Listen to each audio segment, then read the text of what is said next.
Hello student, কেমন আছো? আশা করি সবাই তোমরা ভালো আছো। তোমাদের ক্লাসগুলো কন্টিনিউ দেখছো তোমরা। তো তোমরা তোমাদের কমেন্টেও জানিয়েছো অনেকেই তোমাদের যে ইস্যুসগুলো ছিল, প্রবলেমসগুলো ছিল। তো আশা করি সেগুলো তোমরা তোমাদের অ্যান্সারগুলো পেয়ে গেছো। আমি টেলিগ্রাম থেকে অনেক অ্যান্সার আউট করেছি, আমাকে অনেকে কোয়েশ্চেন পাঠিয়েছিলে পার্সোনালি। তো যাই হোক, তোমাদের রেসপন্স দেখে খুব ভালো লাগছে। তোমরা এইভাবেই তোমাদের ইন্টারাক্ট করতে থাকো আমাদের সাথে, তোমাদেরকে তোমাদের প্রবলেমসগুলো তোমরা সেন্ড করো। আমাকে পার্সোনালি করছো অনেকে, অনেক গ্রুপেও করেছো দেখলাম, ঠিক আছে। তো আমরা এখন আজকে যেটা পড়বো সেটা হচ্ছে ডাইমেনশন অ্যানালিসিসের সেকেন্ড পার্টটা, ঠিক আছে, মানে পার্ট 3 বলতে গেলে আজকে 3 নম্বর একটা ভিডিও আসছে।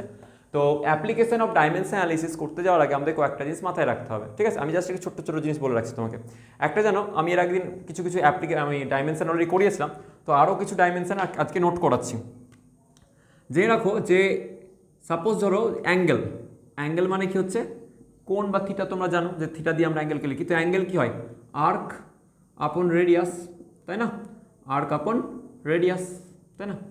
তো এই আর্কটা বেসিক্যালি কি লেন্থ, এর লেন্থ মানে এই মাত্রা কত হবে? এল আর্কের, আর্ক একটা দৈর্ঘ্য বেসিক্যালি, তাই না?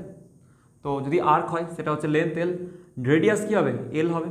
তাহলে এল বাই এল মানে কি হচ্ছে? অ্যাঙ্গেল হয় ডাইমেনশনলেস, এর কোনো ডাইমেনশন থাকে না। মানে তুমি এইভাবে রিপ্রেজেন্ট করতে পারো M to the power zero, মানে দেখো এল এল আলটিমেটলি ক্যান্সেল হচ্ছে, M to the power zero, L to the power zero, T to the power zero, এইভাবে তুমি এটাকে রিপ্রেজেন্ট করতে পারো। তাহলে অ্যাঙ্গেল হয়ে গেল কি একটা ডাইমেনশনলেস কোয়ান্টিটি, ঠিক আছে। এবার তুমি জানবে যে তোমরা জানো যে থিটা অ্যাঙ্গেলকে অনেক সময় ম্যাক্সিমাম সময় থিটা দিয়ে রিপ্রেজেন্ট করি। তাহলে ধরো যে সাইন থিটা বলি না আমরা, সাইন, এর মধ্যে কি থাকে? থিটা, কোন একটা অ্যাঙ্গেল থাকে, এর মধ্যে আমরা কি দিই? অ্যাঙ্গেল দিই থিটা। আর এই সাইনটা বেসিক্যালি কার অনুপাত? দুটো বাহুর অনুপাত না? সাইন থিটা লম্ব বাই অতিভুজ, সাইন থিটা কি হয়? লম্ব বাই অতিভুজ। তাহলে দুটো আলটিমেটলি কার অনুপাত? দুটো বাহুর অনুপাত, মানে এল বাই এল যদি করো। তাহলে এই সাইন থিটা, এই যে পুরো জিনিসটা, এই পুরো জিনিসটাই কি হচ্ছে? ডাইমেনশনলেস। কি হলো? ডাইমেনশনলেস, এটা কোনো ডাইমেনশন থাকে না। আর এই যে এর ভেতরে দেখো থিটা থাকে না, অ্যাঙ্গেল থাকে, রাইট? তাহলে এই অ্যাঙ্গেলটাও কি হবে? এটাও ডাইমেনশনলেস হয়, এটার কোনো ডাইমেনশন থাকে না। আচ্ছা, এবার তুমি যদি বলো cos theta, right? Cos theta, cos তার মধ্যে এখানে কোনো অ্যাঙ্গেল আছে, তাহলে কস নিজে একটা মাত্রাহীন রাশি, এর কোনো ডাইমেনশন থাকবে না। কস মানে কি? ভূমি বাই অতিভুজ থাকে, ভূমি বাই অতিভুজ। তাই এই কস পুরো একটা নিজে মাত্রাহীন, কারণ এটা দুটো মাত্রা, ভূমি একটা, দৈর্ঘ্য, আর তার মধ্যে কি থাকে? যে নিচে অতিভুজ, ভূমি বাই অতিভুজ, এই দুটোর কি হচ্ছে? মানে দুটোই মানে এল বাই এল, তো ক্যান্সেল হয়ে আলটিমেট ডাইমেনশনলেস। আর এর মধ্যে যেটা আছে অ্যাঙ্গেল, বেসিক্যালি এর মধ্যে কি লাগাবো আমরা? অ্যাঙ্গেল দেবো, তার থেকে একটা মান আমরা পাই। তাহলে এই অ্যাঙ্গেল যেটা আছে সেটাও কি হবে? ডাইমেনশনলেস, কারণ তুমি অ্যাঙ্গেলটা কি পেয়েছো? ডাইমেনশনলেস পেয়েছো।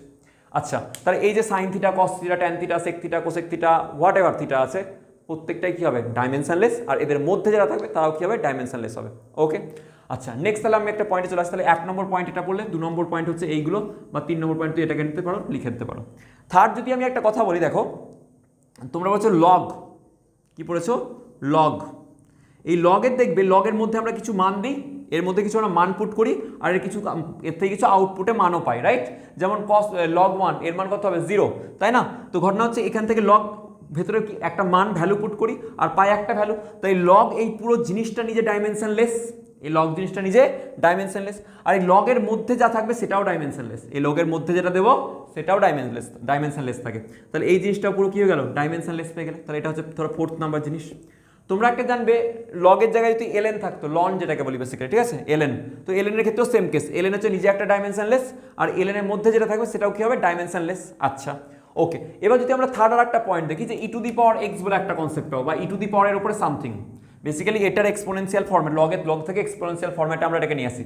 তো এক্সপোনেনশিয়াল কোনো ফর্ম্যাটের ক্ষেত্রে ই টু দি পাওয়ার এক্স বা এক্সপোনেনশিয়াল ফর্ম্যাটের ক্ষেত্রে এই ই এর মানটা বেসিক্যালি তোমরা জানো 2 থেকে 3 এর মধ্যে বিলং করে, ই এর মানটা 2 থেকে 3 এর মধ্যে বিলং করে। তো এই ই এর ভেতরে এখানে যা থাকবে সেটা একটা নিজে ডাইমেনশনলেস হয়। আর ই তোমাকে আলটিমেটলি দিচ্ছে কি? একটা সংখ্যা, ডিজিট নাম্বার, যেটার কি থাকে না? কোনো ডাইমেনশন থাকে না। তাহলে ঘটনা হচ্ছে এই টোটাল মালটা নিজে ডাইমেনশনলেস হবে, আর এর মধ্যে যা থাকবে সেটাও কি হবে? ডাইমেনশনলেস হবে। বোঝাতে পারলাম? তাহলে এটা হলো তোমার ধরো 4 নম্বর, তাহলে 5 নম্বর দিতাম। তাহলে এতগুলো জিনিস কোয়ান্টিটি অনেক কোয়েশ্চেনের ক্ষেত্রে বড় বড় জায়গায় পাবে, e to the power x, log, এই ইকুয়েশন, ওই ইকুয়েশন, যেখানে যেখানে পাবে সেখানে জানবে এই লগ নিজে মাত্রাহীন, ডাইমেনশনলেস, আর এর মধ্যে যাকে রাখা হবে সেটাও ডাইমেনশনলেস। ওকে, সাইন থিটা, সাইন বেসিক্যালি কি? দুটো বাহুর অনুপাত, তাহলে অনুপাত দুটো বাহু মানে লেন্থ, তো লেন্থের অনুপাত বাই লেন্থ বাই লেন্থ, এটা আলটিমেটলি কি হচ্ছে? একটা ডাইমেনশনলেস, তাহলে এটাও ডাইমেনশনলেস। সাইনের মধ্যে যেটা রাখা সেটাকে অ্যাঙ্গেল, সেই অ্যাঙ্গেলটাকে দেখলাম নিজের dimensionless. Cos theta, sec theta, cosec theta, cot theta, tan theta সব কিছুগুলো কী হবে ডাইমেনশনলেস হবে, আর মধ্যে থিটাটা নিজে dimensionless. E to the power x exponential format, E to the power x নিজে একটা ডাইমেনশনলেস কোয়ান্টিটি, আর এর মধ্যে যেটা থাকবে সেটাও এর যে ই টু দি পাওয়ারের মধ্যে ওপরে যেটা থাকবে সেই পাওয়ারে সেটা হবে একটা ডাইমেনশনলেস কোয়ান্টিটি। তাহলে পুরো এই জিনিসটা হচ্ছে কি একটা ডাইমেনশনলেস, এই যে জিনিসগুলো সেগুলো কোয়েশ্চেন ক্ষেত্রে আমরা অনেক করতে গিয়ে পাবো, কিন্তু জানবে এগুলো সবই ডাইমেনশনলেস কোয়ান্টিটি হয়। ওকে, তো স্ক্রিনটা পজ করে রেখে তোমরা লিখে নাও। ওকে, তাহলে আমরা দেখো যে আমরা এখন ডাইমেনশন অ্যানালাইসিসের অ্যাপ্লিকেশন দেখতে পাবো, তার আগে আমাদের একটা ছোট্ট নিয়মও জানতে হবে, ঠিক আছে?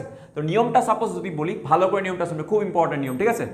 যদি আমি সাপোজ তোমাকে বললাম যে তোমার একটা কোনো জায়গায় 5টা গরু চড়ছিল, ঠিক আছে, আর 6টা ধরো ছাগল চড়ছিল, আরও 5টা গরু অ্যাড হলো, তাহলে এখন কটা গরু আছে? তাহলে গরু 5টা ছিল, আরও 5টা অ্যাড হলো, তাহলে 5টা প্লাস 5টা 10টা গরু। কখনো ছাগলের সাথে তুমি যুক্ত করো না, মানে গরুর সাথে গরুকে যোগ করলে পেলে কি গরুই পেলে, আর দুটো গরু বেরিয়ে গেলে তাহলে গরু থেকে গরুই মাইনাস করতাম, ছাগল থেকে তো বিয়োগ করতাম না। বোঝা গেল কি? গরুর সাথে গরু যোগ পাবো গরু, গরুর সাথে গরু বিয়োগ পাবো গরু, আলটিমেট, রাইট?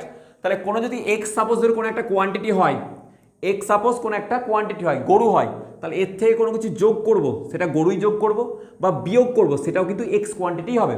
মানে যদি চাল ধরো 2 কেজি চাল, এখান থেকে আরও 1 কেজি যোগ করলে তার 3 কেজি চালই পাবে, চাল ডাল পেয়ে যাবে না। তার মানে কোনো একটা কোয়ান্টিটি তার সাথে সেম কোয়ান্টিটি যুক্ত করতে হয় বা বিয়োগ করতে হয়, আর এক্স্যাক্টলি সেম কোয়ান্টিটি পাওয়া যায়। এটা এই কোয়ান্টিটিটা কী হতে হবে? এক্সই হতে হবে কোয়ান্টিটি, আর এই কোয়ান্টিটিটাও কী হতে হবে? এক্সই হতে হবে। মানে বোঝার চেষ্টা করো, এইটা যদি গরু হয় তাহলে এটাও গরু হবে, এটাও গরু হবে, মানে গরুর সাথে গরুকেই যোগ করতে পারবে বা গরুর সাথে গরুকেই বিয়োগ করতে পারবে, আর পাবে গরুই, কোনোদিন ছাগল পাবে না।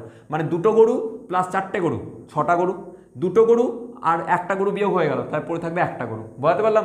তার মানে হচ্ছে যে গরুর সাথে গরুই যোগ হয় আর ছাগলের সাথে ছাগল যোগ হয়, এই কনসেপ্টটা যদি, আর পাবে গরুর সাথে গরু যোগ হয়ে গরু আর ছাগলের সাথে ছাগল যোগ হয়ে ছাগলই, এই কনসেপ্টটা যদি ভেতরে ঢুকে যায় তাহলে এখানকার অঙ্ক তুড়ি মেরে শেষ হয়ে যাবে। ঠিক আছে, কীভাবে শেষ হয় অঙ্কগুলো করে দেখে নিই। ওকে, তাহলে কনসেপ্ট কী বললাম? গরুর সাথে গরু যুক্ত হয়ে গরু পাবে, ছাগলের সাথে ছাগল যুক্ত হয়ে আলটিমেটলি পাবে ছাগল। ওকে, তাহলে এই জায়গাটা আমরা কী পাবো? দেখো অঙ্ক করবো এই জায়গা থেকে। সাপোজ ধরো এরকমভাবে বহু প্রচলিত অঙ্ক একটা আছে তোমাদের কাছে, অনেক মানে প্রত্যেকটা বইয়ে তুমি দেখতে হবে এই অঙ্কগুলো, মানে প্রিভিয়াসের অনেকবারও এসছে।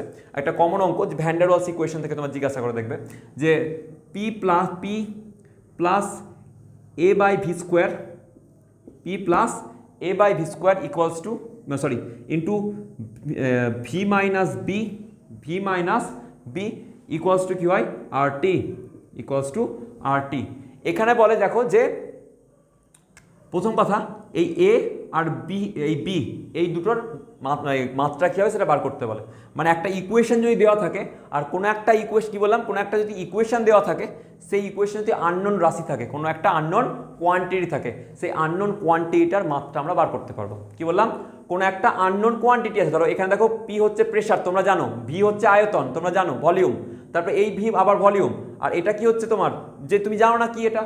তো আমরা কোনো একটা যদি এরকম একটা ইকুয়েশন থাকে, সেই ইকুয়েশন দুটো বা তিনটে বা একাধিক যদি কি থাকে আননোন রাশি থাকে, সেই আননোন রাশিগুলো কি হতে পারে সেটা আমরা বার করতে পারবো। কি করে? দেখো আমি তোমাদের কি বলেছিলাম, গরুর সাথে কি জয় হয়? গরু। এটা যদি গরু হয় তার সঙ্গে গরুই যোগ করতে পারবে, বিয়োগ করতে পারবে, আর পাবে কি? গরুই পাবে। ওকে, তো আলটিমেটলি দেখো ভিটা কি? আয়তন। ভিটা হচ্ছে আয়তন। তো এর সাথে কাকে বিয়োগ করতে পারবে? আয়তনকেই বিয়োগ করতে পারবে।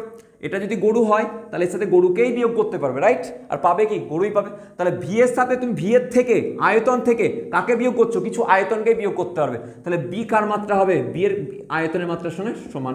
বোঝা গেছে? আচ্ছা, এখানে দেখো এটা কি হচ্ছে? প্রেশার। প্রেশার মানে চাপ। চাপের সঙ্গে কাকে যোগ করতে পারবে? একটা চাপকে যোগ করতে পারবে, কোনো চাপের সঙ্গে নিশ্চয়ই তুমি ফোর্সকে যোগ করতে পারবে না। গরুর সাথে গরুরই যোগ, আর পাবে গরু। তাহলে এই মালটা যদি গরু হয়, পি যদি গরু হয়, তাহলে তার সঙ্গে যোগ করছো কি? গরুকেই যোগ করতে পারবে। তার মানে কি? এ বাই ভি স্কোয়ার, এটা আলটিমেটলি কি হবে? গরু। মানে কি হবে? চাপ। তার চাপের মাত্রা কত হয়? M L to the power -1 T to the power -2, right? M L to the power minus, কালকে এর আগের দিন করিয়েছিলাম, দেখবে যে ফোর্স বাই কি হয়? এরিয়া। ফোর্স হয় M L T to the power -2, আর এর বাই এল স্কোয়ার, তাহলে উপরে একটা এল কেটে উপরে উঠে যাবে, তাহলে এল টু দি পাওয়ার -1, তাহলে M L to the power -1 T to the power -2, আর ভি মানে আয়তন, তাহলে কত হবে? এ বাই এল কিউব তার square equals to M L to the power -1 T to the power -2। তাহলে দিকে গেলে কত হয় বলো?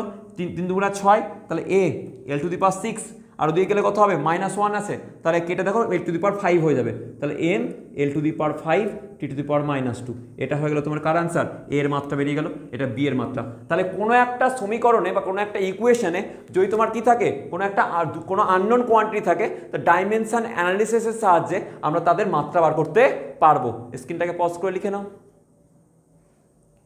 ওকে, তাহলে এবার এই কোয়েশ্চেনটা দেখো তুমি, এই কোয়েশ্চেনটা অনেক ভালো ইম্পর্টেন্ট একটা কোয়েশ্চেন, কনসেপ্ট ক্লিয়ার করবে।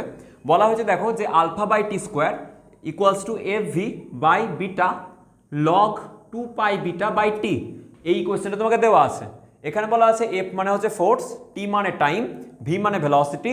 তাহলে বলেছে ফাইন্ড আউট করতে হবে কার কার ডাইমেনশন, আলফা আর বিটা ডাইমেনশনটা বার করতে হবে। এটা আমাদের দেখতে এবার কোয়েশ্চেনে দেওয়া আছে, এখান থেকে করতে হবে। দেখো তুমি একটা জিনিস জানো ভালো করে, দেখো যে আমি বলেছিলাম এই পুরো যে লগ, এই লগটা হয় মাত্রাহীন, ডাইমেনশনলেস, রাইট? আর এর মধ্যেও যে থাকে সেটা হয় ডাইমেনশনলেস, এর মধ্যেও যে থাকে সেও হয় ডাইমেনশনলেস।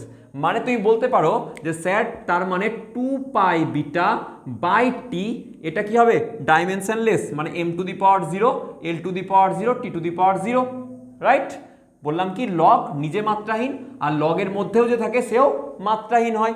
তাহলে এখান থেকে তুমি বলতে পারো দেখো 2 আর পাই, এই 2 আর পাই এটা কি হবে, 2 এর তো মাত্রা হয় না, এটা তো একটা ডিজিট, পাই মানে কত 22/7 বেসিক্যালি, এরও কোনো মাত্রা হবে না।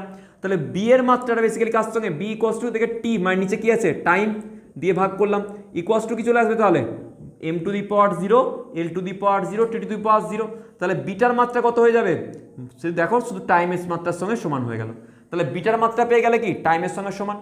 এবার যদি তুমি এখানে দেখো যে এই পুরো জিনিসটা কি মাত্রাহীন, তাহলে α/t² এর মাত্রা কার সঙ্গে সমান হবে, fv বাই বিটা এর সাথে সমান হবে। ওকে, তাহলে এখান থেকে তুমি যাও যদি, তাহলে α/t এর মাত্রা টাইম, তো টাইম তার স্কোয়ার, আর এদিকে বিটার মাত্রা তুমি পেয়ে গেছো কি টাইম, রাইট? আচ্ছা, এবার দেখো তুমি এখানে f এর মাত্রা কত হয় তোমরা জানো, ml t⁻², আর v এর মাত্রা ভেলোসিটি তাহলে কত হবে l⁻⁻1, পাক্কা? এবার দেখো এখানে একটা টি আর এখানে একটা টি কেটে যাবে, তাহলে আলফার মাত্রা আলটিমেটলি কত আসছে দেখো, এদের গুণ করে দাও, তাহলে কত পাবে ml², এখানে দেখো টি আর ওখানে -1, তাহলে কত হবে টি একটা ক্যান্সেল হয়ে গেল, আর আরেকটা পড়ে থাকছে এখানে তোমার কত t⁻², ব্যাস এটা হয়ে যাবে কার মাত্রা, আলফার মাত্রা, গুণ করে পেয়ে যাবে। ওকে, তাহলে পজ করে লিখে নাও।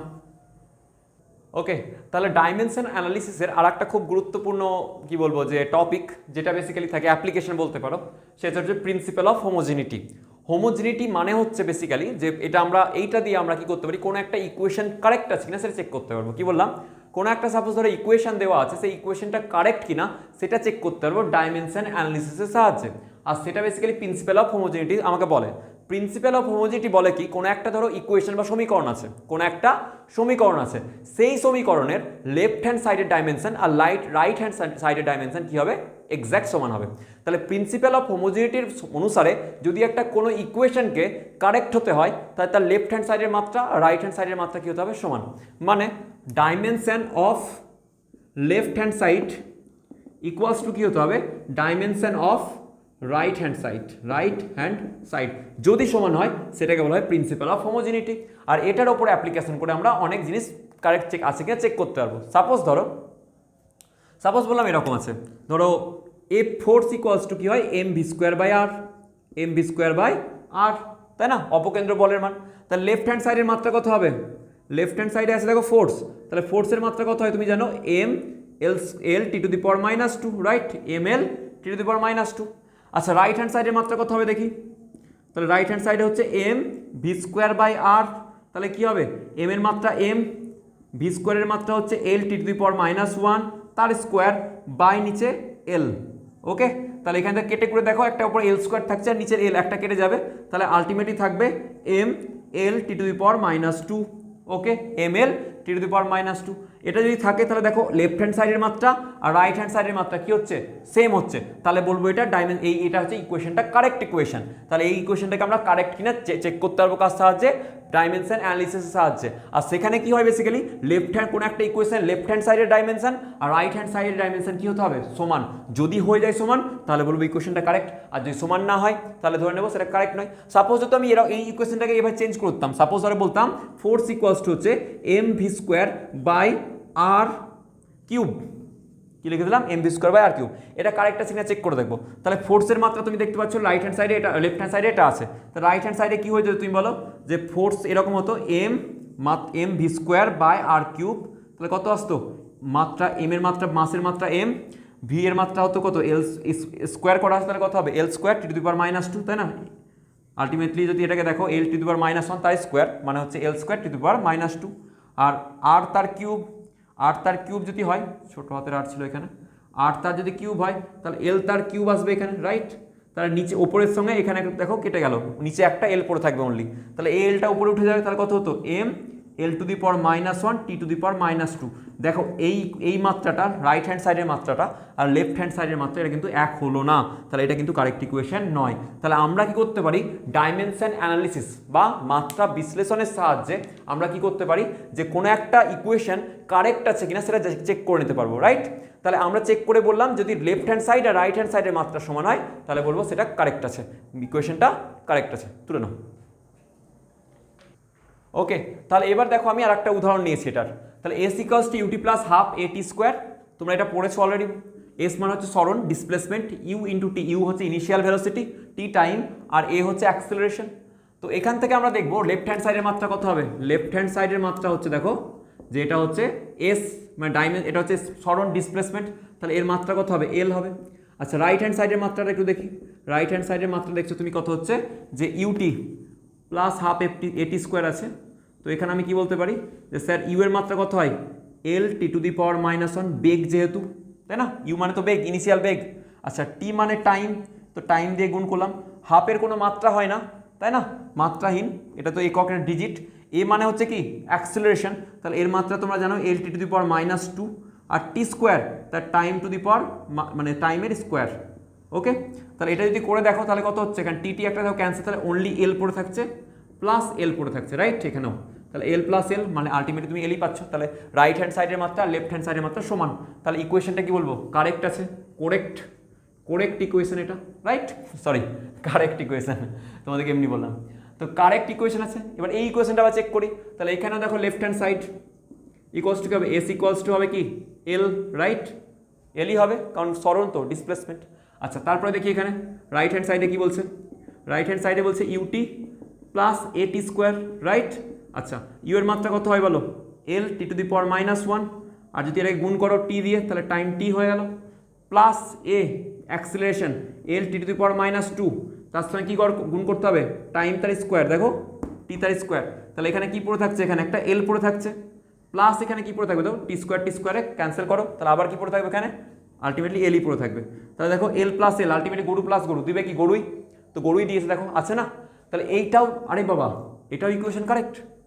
তুমি দেখো তাহলে ডাইমেনশন অ্যানালাইসিস যদি আমি চেক করি প্রিন্সিপাল অফ হোমোজেনিটি, সেক্ষেত্রে দেখো লেফট হ্যান্ড সাইডের মাত্রা রাইট হ্যান্ড সাইডের মাত্রা এটার ক্ষেত্রেও সমান, এটার ক্ষেত্রেও লেফট হ্যান্ড সাইডের মাত্রা, এটার ক্ষেত্রে লেফট হ্যান্ড সাইডের মাত্রা রাইট হ্যান্ড সাইডের মাত্রা লেফট হ্যান্ড সাইডের মাত্রার সঙ্গে সমান হয়ে যাচ্ছে। তাহলে স্যার গড়বড় হয়ে গেল না, দুটো ইকুয়েশনই কি কারেক্ট না, এরকম তো নয়, তাহলে দুখানা ইকুয়েশন কারেক্ট নয়। তার মানে তুমি দেখো ডাইমেনশন অ্যানালিসিস এটা একটা ত্রুটি, লিমিটেশন কি, যে একটা ইকুয়েশন এটা কারেক্ট, এটা কিন্তু রং ইকুয়েশন, এটা কিন্তু ঠিক নয়, এই ইকুয়েশনটা কারেক্ট আছে। তার মানে কি, ডাইমেনশন অ্যানালিসিস বা প্রিন্সিপাল অফ হোমোজেনিটি এর সাহায্য নিয়ে আমরা দেখলাম চেক করতে পারছি, কিন্তু সব ক্ষেত্রে চেক হচ্ছে না। মানে বলতে পারি যেটা দেখো ডাইমেনশনালি কারেক্ট ইকুয়েশন, এই দুটো ইকুয়েশনই কি ডাইমেনশনালি কারেক্ট, কিন্তু এটা কি নয়, ম্যাথামেটিক্যালি কারেক্ট ইকুয়েশন নয়, ম্যাথামেটিক্যালি এই ইকুয়েশনটা কারেক্ট। তার মানে ডাইমেনশন অ্যানালিসিসের সাহায্যে আমরা এই সিদ্ধান্তে পৌঁছাতে পারি যে কোনো একটা ইকুয়েশন যদি ডাইমেনশনালি কারেক্ট হয়, দেখো এটা ইকুয়েশনটা ডাইমেনশনালি কারেক্ট কিন্তু ম্যাথামেটিক্যালি কিন্তু ইনকারেক্ট। ডাইমেনশনালি এই ইকুয়েশনটা কারেক্ট হলো, কিন্তু কি হলো, ম্যাথামেটিক্যালি ইনকারেক্ট। আর এই ইকুয়েশনটা ডাইমেনশনালিও কারেক্ট আর ম্যাথামেটিক্যালিও কারেক্ট। তার মানে কি আমি এটা বলতে পারি না যে কোনো একটা ইকুয়েশন যদি ম্যাথামেটিক্যালি কারেক্ট হয় সে ডাইমেনশনালি কারেক্ট হবেই হবে? কি বললাম? কোনো একটা ইকুয়েশন ম্যাথামেটিক্যালি যদি কারেক্ট হয় সে কিন্তু ডাইমেনশনালি কারেক্ট হবেই, কিন্তু যদি কোনো ইকুয়েশন ডাইমেনশনালি কারেক্ট হয় কিন্তু ম্যাথামেটিক্যালি নাও কারেক্ট হতে পারে। ঠিক আছে, তার মানে আমি স্টেটমেন্টটা যদি লিখি এইভাবে, ভালো করে দেখো, তো আমি স্টেটমেন্ট লিখি, আজকের স্টেটমেন্ট যে mathematically correct equation, mathematically correct equation will always কি হবে? always be dimensionally correct, dimensionally correct। মানে কি বললাম? ম্যাথামেটিক্যালি একটা correct equation always dimensionally correct হবে, কিন্তু dimensionally correct equation mathematically correct নাও হতে পারে। তার মানে আমি স্টেটমেন্ট সেকেন্ড কি বলতে পারি? স্টেটমেন্ট 2 কি বলতে পারি? যে dimensionally correct equation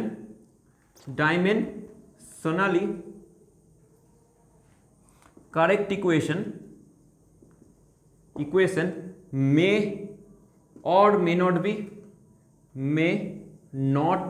be mathematically correct,